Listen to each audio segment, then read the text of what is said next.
Pandora Hearts was a popular dark fantasy manga by Jun Mochizuki that was serialized from May 18 of 2006 to March 18 of 2015 and finished with 24 volumes, telling a story heavily inspired by Lewis Carroll's Alice in the Wonderland but with a twist. It takes the main character Oz Vessalius and pins the scene of him being alive on the young boy. To discover what this really means, he makes a contract with Alice, a chain, when he's thrown into a beast and finds out many secrets along the way. I'm sure that if you have never heard about this manga, then what I just said went all above your head. So, if you are new, make sure to watch this video till the end so that I can convince you to read Pandora Hearts.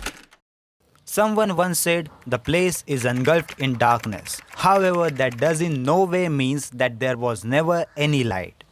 I discovered Pandora Hearts anime about 3 years ago and then I found out about the manga 2 years ago. I absolutely loved it. But my biggest regret about reading this masterpiece was being fashionably late, making it really hard to talk about it with other people. Also, it's hard to explain, but I felt like a respected noble while reading. The story, characters and art felt sophisticated and golden, unlike any other mangas that I have ever read. Pandora Hearts is the most perfect story that I have ever come across. The amount of shock, the unpredictability and everything about it is just perfect. It explores the themes of self-worth, purpose, family bonds, true humanity and existence. And to be honest, it was tragic, wholesome and funny at the same time. I can't even find words to describe this amazing tale in mere words. So, what's so special about this? What is the basic plot of Pandora Hearts? I found this manga by first watching the anime of it. The anime was wonderful even though some of the moments were stretched. However, the story didn't go all the way to the end and so many questions were left unanswered. The story begins with 15-year-old Oz Vessalius who is about to have his come-of-age ceremony.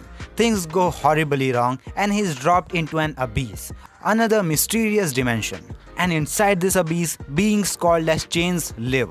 And Oz Vessalius, who is our main character, makes a contract with Alice, who is also a chain and who has lost her memories in order to escape the abyss. When he comes back, 10 years have passed and things are different. Oz sets out on a journey to find out why he was dropped into that abyss, retrieve Alice's lost memories and help the organization, Pandora, which he joined after returning to the normal world. Needless to say, things really escalated from here. Pandora Hearts is full of mysteries, side plots and flashbacks that makes the story more interesting. Often, things will make no sense in that moment. However, most of these moments are questioned by characters in the story too, giving hope that any questions will be answered before the end. It can be really hard to keep the track of all of the plot lines, which is why this is a series best read as fast as possible.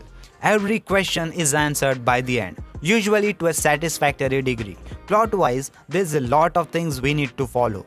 We need to figure out who the Baskervilles are, what is the tragedy of Sabri, Gil and Vincent past, why Alice's memories are missing, what's the deal with the watch, who is the mystery guy in Oz's dreams, and many more like that.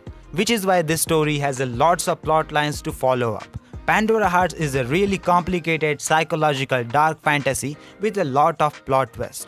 Almost in every chapter, you will see pieces of memories from the characters, so you will be thrown to the past a lot of times. Sometimes you will even forget the things which happened. If that happens, simply read it again from the beginning. For me, this is what makes Pandora Hearts beautiful. You need creativity and empathy to understand the story. You need creativity to understand the world of Pandora Hearts because many things are really different from our world, and you need empathy to understand each character. No one in Pandora Hearts is absolutely wrong or right. Well, maybe Levi is the most toxic here, but we don't know his past, so I can't say anything. This story is just a bunch of purpose, misunderstandings and feeling intertwined and sometimes clashing. So there are many conflicts born from it too. Considering the world they live in, many characters are twisted. And the relationships between the characters are a little bit complicated too, so in the end, you keep it as it is. Don't let the Tumblr shippers and fangirls fool you. There is barely any something that can be called as romance in it. At first glance, it may look like a comedy, but it soon becomes the most complex mind rape I have ever seen. The story is somewhat engrossing, in which the readers will attempt to uncover the mysteries that encircles these characters. The many shocking truths that I have learned from reading this are pretty overwhelming, and it is really just beckons you to read more. This premise of truth seeking isn't something really original, but the amount of shocking and thrilling content in this manga surely tops off the number of times that a novel or a movie would have. Plus the importance of these vital bits of information that Oz and Alice finds throughout the manga all ties in the grand set scheme of all the themes in the end. Something far more sinister than you have ever imagined. Characters. Each character has a unique past that both was emotional and traumatizing and that they grew from and learned from, though they don't realize it until it is later through in the manga. The characters' connection between each other at first seems very thin if existing at all, but as they are thrown into situations in which they must depend on one another and as they face death, their bond slowly grows until they are unbreakable. To be honest, in one line, the characters are lovable. Oz Vessalius is the protagonist of the manga and he has the habit of accepting everything weird while it happens without asking any questions. In other words, he just rolls with things. Of course, accepting everything without questioning anything has its ups and downs as they are of course touched by the manga too. He is also a big flirt and loves helping others in need and catches on things very quickly. While I love Oz as a character, I cannot help but feel a little bit annoyed by him from time to time. He is too much of a good guy to me even though he isn't perfect. He often seems a bit weak, but it could be just about not getting any love from his father. Of course, there's nothing wrong with being weak, I just don't know, but he just isn't my type of person, I guess. Alice is the chain of abuse that Oz made a contract with. She is tough and honest in her feelings, and Alice is very smart like all other characters in the manga. She understands loneliness very well after being alone in the darkness of abyss and relates to Oz also very well. She is always energetic and doing something, and she is smart and compliments Oz very well. She doesn't worry about too much and just overall gets things done. Of course, she is flawed like any normal person, and that makes her much more believable. Sometimes she takes things too far and often argues with other characters too, but it's understandable. Now there's another character called Gilbert, and he is my favorite character. You will learn early on that he has problems believing in him and his abilities, not to mention self-esteem issues. He is also very loyal yet also very childish, for which he gets made fun of. One also learns that his outward appearance doesn't exactly match his inner. But this isn't something one learns until later on. All the characters are mixed bag with mostly well-written characters. The cast is quite large for this series though, which does somewhat mitigate the varying character quality. Overall, the main characters are pretty good, with the strongest being Xerxes Break, a Pandora agent, and the weakest oddly enough being Alice. The main characters all go through some of the developments and have well-defined personalities. Xerxes Break is an eccentric character who likes to keep important knowledge to himself, and Oz is teasing, mature teen, and Alice is like your standard dumb shonen action protagonist. She even does the meat eating gag. They all have something interesting going on with them and a great backdrop. Alice has lost her memories, Gilbert waited for Oz for 10 years, and Oz doesn't know why he was dropped into the abyss. They interact very well with each other despite cracking jokes too often. The character development here is delightful and no one ends the same way they started. They go back and forth in their own individual worlds. World building. At first, I thought the children of Ilomen that have red eyes gets mistreated because of some prejudice. But apparently they are related to Abyss and that's why they get shit on. This is never really explained further than how it relates to the Abyss. Why do just some kids gets born with red eyes? Who determines this? And some things with Baskervilles too. There is also the Abyss and how it works from a political standpoint in relation to other states.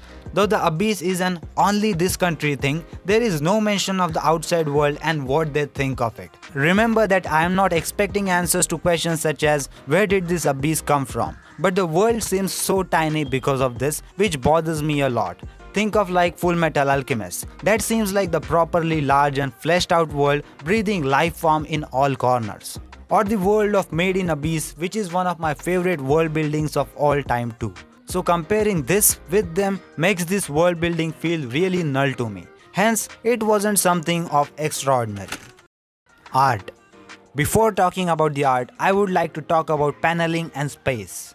People seems to have complained about this. I personally don't see an issue with the paneling itself, except when it is used to confuse the readers into another lies of its narrative. But I have my issues with the lack of establishing space.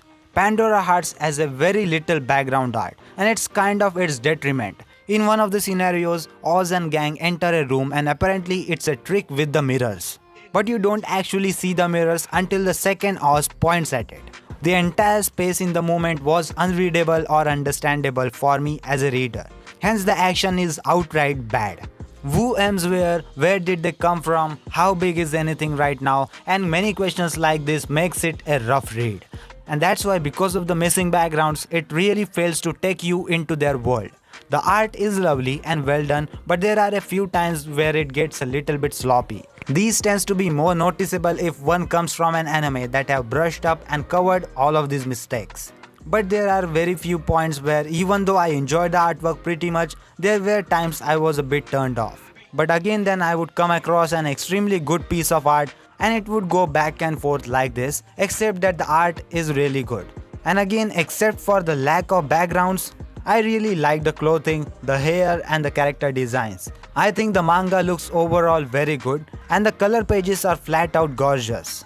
The story has several moments of tonal whiplashes and the art doesn't reflect that tone it's going for, but you can see the patterns. And speaking of the art style, all I can say is that for a shonen manga, every single character is beautifully drawn, period. I mean that in the most aesthetic sense of human body. In other words, characters are not ugly per se. But Mochizuki promotes an admirable side of beauty without erotica. Nevertheless, landscapes are detailed when they appear and portray a Victorian-esque scene which really fits in the theme and urban context of Alice in the Wonderland. Overall, I loved every little thing about Pandora Hearts. What can I say? It brought me great joy, sadness, anger, excitement and many more emotions. Any story that can bring all of these different emotions is one that I would consider a masterpiece. Although I won't say that it will be for everyone else. I would recommend this manga to everyone that reads manga and to even who don't. It is a great manga with great intriguing story, art that is pleasing to the eyes and likable and relatable characters. Pandora Hearts is and possibly will be my favorite manga of all times, and the time I spent reading this manga was worthwhile, and I hope that many future readers will enjoy it too. With this, my review come to a close. As I continue to read more and more manga, I will definitely always come back to this one. And I think that was for today's video guys. That was the video about the review of Pandora Hearts manga.